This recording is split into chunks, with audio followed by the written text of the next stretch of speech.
how would you advise us to attract, I think you referred to it as a second chakra man. How do we not attract a second chakra man? How do we attract a man that was the man we're talking about, that would not be, because would not be intimidated or threatened by a woman in her power, that is on the same level of empowerment and enlightenment?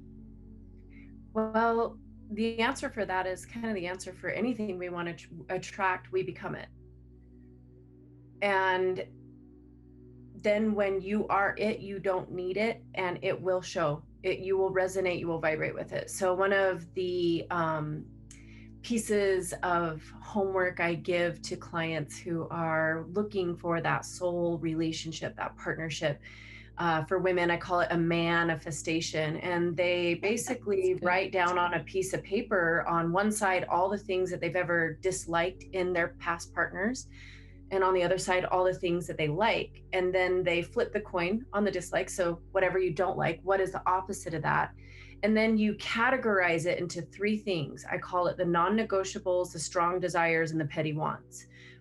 When you write, these are the non-negotiables. I will not be with somebody that doesn't know how to balance their checkbook or is in debt.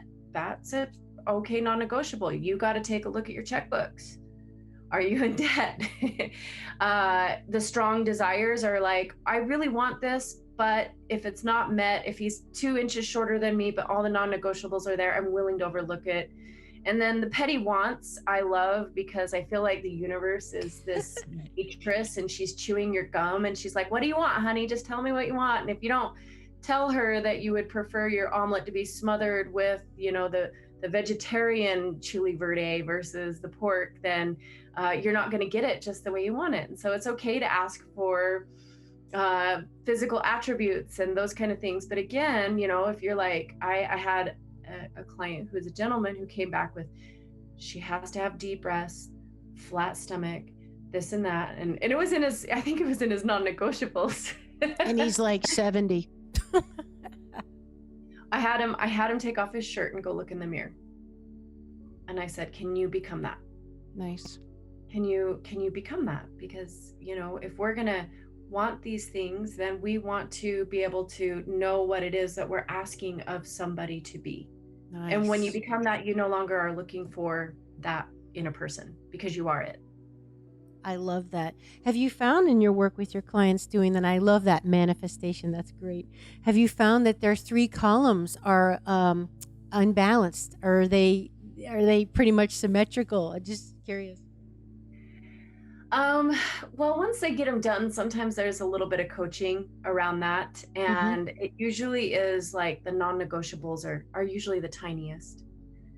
Really? And then Okay. strong desires is pretty long. Yeah. I mean, usually by the time I'm coaching around your soul partnership, I don't go there with people until we've done a lot of self-work. Yeah. And what I really feel that I found to be true in my Warrior-Empress time is that there is no such thing as a perfect partner that meets all the things. And if you can find somebody who's willing to grow and open, then you can have a perfect relationship. That's on my list. Growth oriented, that's for sure.